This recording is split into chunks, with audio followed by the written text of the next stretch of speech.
Please stick around after the episode for an announcement from me. Enjoy.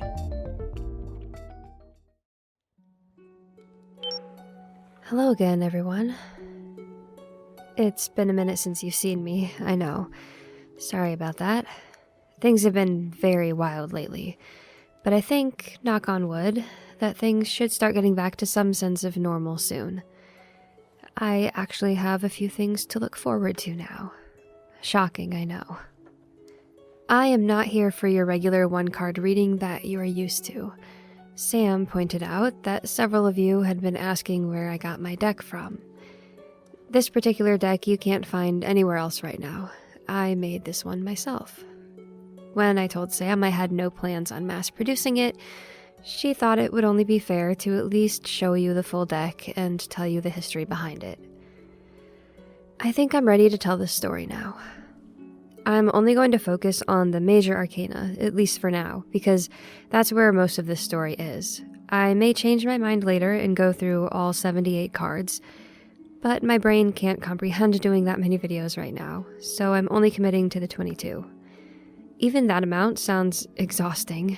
I might combine some of the cards into one video instead of separate. Guess that will depend on how long-winded I get. Well, let's get to it. This is my Fool card, where the journey begins.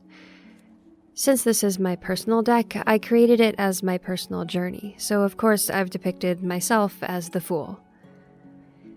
You'll notice the background is not as bright and shiny as the traditional card. No, we're going on an adventure type vibes here. The cave I'm standing in is sort of a well-known landmark around here that some idiot named the Glory Hole. Slowly, over time, water erosion created the hole in the ceiling, and it's not just a beautiful spot to me. I remember the moment I've captured here. You'll see, okay, this is going to be a little trickier than I thought. To not give away coven secrets, I'll just say that this is a place of power, not just a peaceful place to look at. So visiting the Glory Hole in my early years, I didn't get to do very much by myself.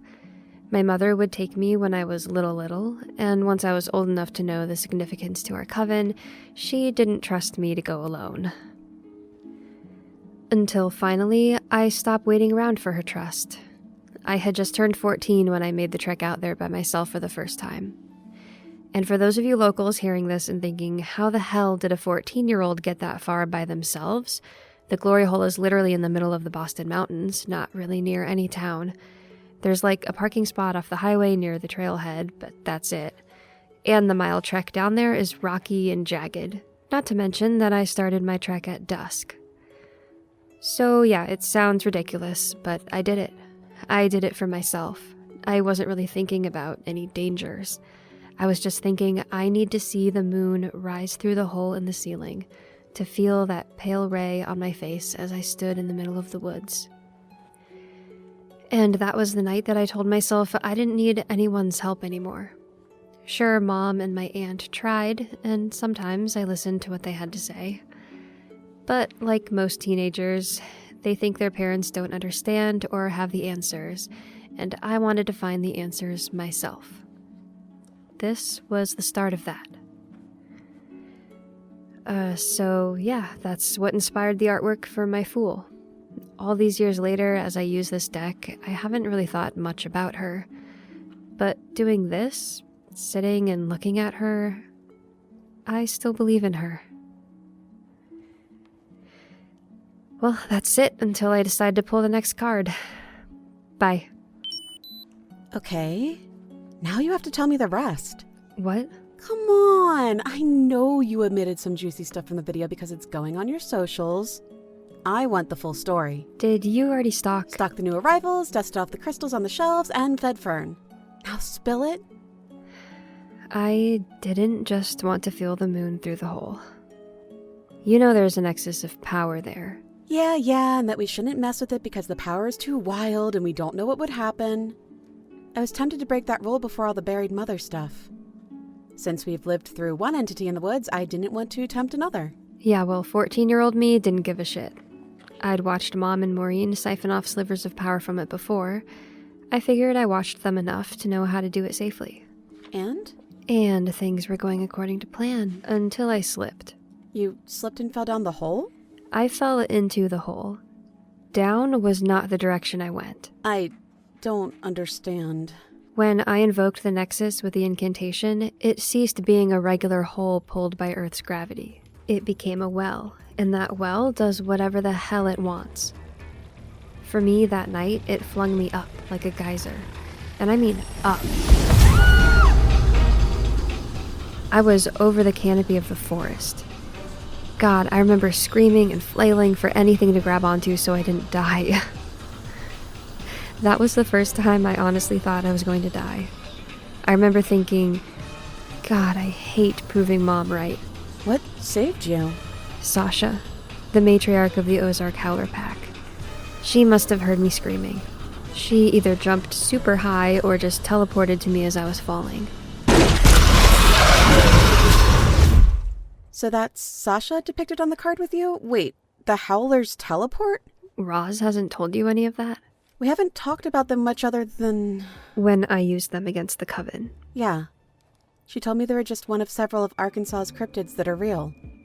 But after seeing them like that at the Circle at night, I haven't really thought to ask you about them more. You just think they're ravenous beasts then, is that it? No, sort of. I know most wild creatures are not purely evil, but seeing them like that night definitely made me be more careful in the woods. They're the reason your woods are so protected. That you've never ran into a black bear or bobcat or any predator that would do you harm. I didn't realize they protected us. I'll have to take you to see them sometime. I've been meaning to visit anyway. So, after Sasha saved you, then what happened? She brought me safely down to the ground. It took me a minute or so to actually let go of her and realize I was safe. Then I smothered her with all the love and thanks she would let me. And then I tried again. You dipped into the well again? Yeah, but this time I was more careful. I laid on my stomach so there was no chance of slipping again. The power was everything. It's so awesome it's hard to describe. I could take you there and let you experience it for yourself. Really? Yeah. Your worry over the buried mother is no longer a reason to stop you. I'd be happy to take you sometime. I'd like that. So, you know this is a thing now, right?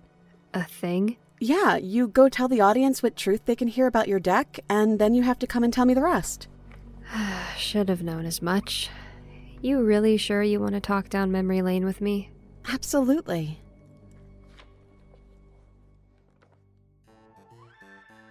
This episode was written by Ashley McAnelly, featuring the voice talents of Abbey Konzen and Nichole Goodnight.